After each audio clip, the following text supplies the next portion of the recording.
Actually, to date, there's no other authoritative leader that has taken over the whole of Coast Province and can be recognized in the whole of Coast Province like Ronald Ngala was. Ali Hassan Joho is fairly popular, but his support is mainly based in Mombasa Island, okay, and the environs. And Amason Kingi is in Kilifi, okay. Now, just to give you a picture, Ronald Ngala was Ali Hassan Joho, Amason Kingi, and Mvurya down in Kwale. Then multiply that times 2. All combined times 2. That's how popular, that's how strong the man was in Mombasa. Yeah, he had total grassroots support. And little wonder he was the founding leader of KADU, Kenya African Democratic Union, yeah, which KANU finished off, yeah, by, well, using same old tactics that I used up to today. Yeah, they bribed officials to cross the floor, and when it was realized that it was only Ronald Ngala, Daniel Arap Moi, and Masinde Muliro left, only 3 prominent people left in the party, the 3 met and decided to cross the floor. They did not have any other option. Yeah, therefore Jomo's tactics worked. But Ngala continued to be a threat to the Jomo government. Yes, he was a threat because he was outspoken. In fact, there's a very fascinating incident described in a book written by a man called Koigi Wamwere. Yeah, Koigi Wamwere is a former parliamentarian somewhere in the Rift Valley. Yeah, he's very well known. Now, Wamwere has a very fascinating tale to tell. You know, Ronald Ngala, of course, was a former teacher headmaster, so he was quite eloquent. And he took the floor in parliament and gave Kenyatta a proper dressing down. Yes, as a leader of the opposition, criticizing his government, criticizing his approach, appointments, blah, blah, blah, and so on and so forth. According to Wamwere, Kenyatta was in the house because he was not yet president, he was still prime minister, yeah, old parliamentary system. And of course the prime minister sits in the house sometimes, yeah, because he's the leader of the party with the majority. And so as Ngala's dressing down went on, Kenyatta reached into his pocket, and it was lucky because the speaker then, a Mzungu called Sir Humphrey Slade, yeah, noticed that Kenyatta was reaching into his pocket for a gun, believe it or not. And I don't know if he wanted to shoot the guy right there in parliament or he just wanted to show him. I have no idea. But Humphrey Slade intervened and said, "Stop that. This is parliament." Yeah, and Jomo returned his weapon back. You know, you're not even supposed to carry weapons into the parliament, yeah? Anyway, that was Koigi Wamwere's tale. Anyway, the year was 1972. It was actually Jamhuri Day.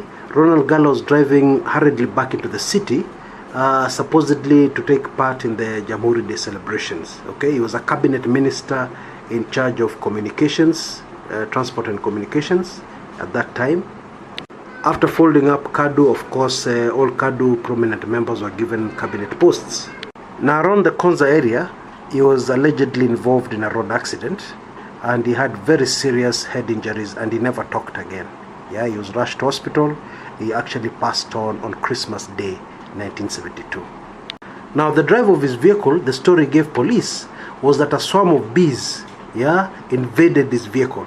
And when he was trying to protect himself, blah, blah, blah, he lost control of the car and the car rolled several times. Now, fascinatingly, he later changed his story in court. Yeah? Now, by the time of this recording, I was not able to get the details of how he changed his story, but I've been familiar for many years with the bee story. Now, Ronald Ngala had a son who served in the Moi government, Katana Ngala. Okay? Is well known, and most Kenyans will remember him. And interestingly, I mention him because he led the family in 2012 in appealing to the government to open fresh investigations so that the family can have closure, because nobody in the family believes that he died from a road accident. At the time of his death, he had announced that he wanted to vie for chairman of KANU. Okay. Now, interestingly, those elections kept being put off, but then immediately died, the elections were held. Wow. Secondly, Ronald Ngala was a very authoritative politician. Yeah, remember he was in the 1957 first 8 African elected leaders. You know, the first Africans to be called Mheshimiwa.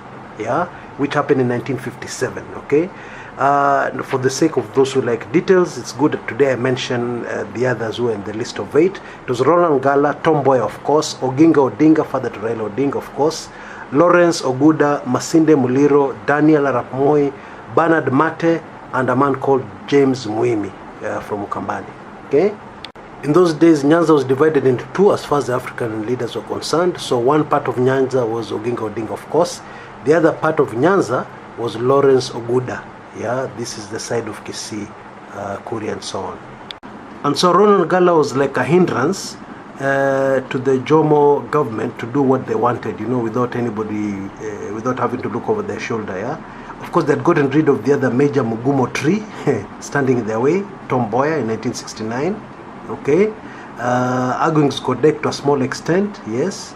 They had also dealt with Jaramogi Oginga Odinga by sending him back to Bondo, yeah, and putting him literally under house arrest, no political activity whatsoever, yeah.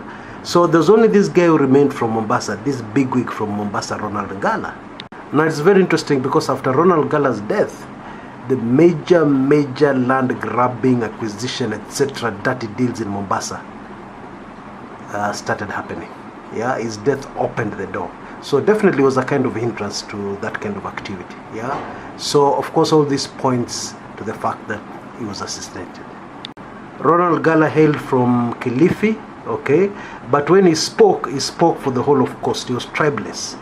When he spoke, he didn't speak as a Giriama.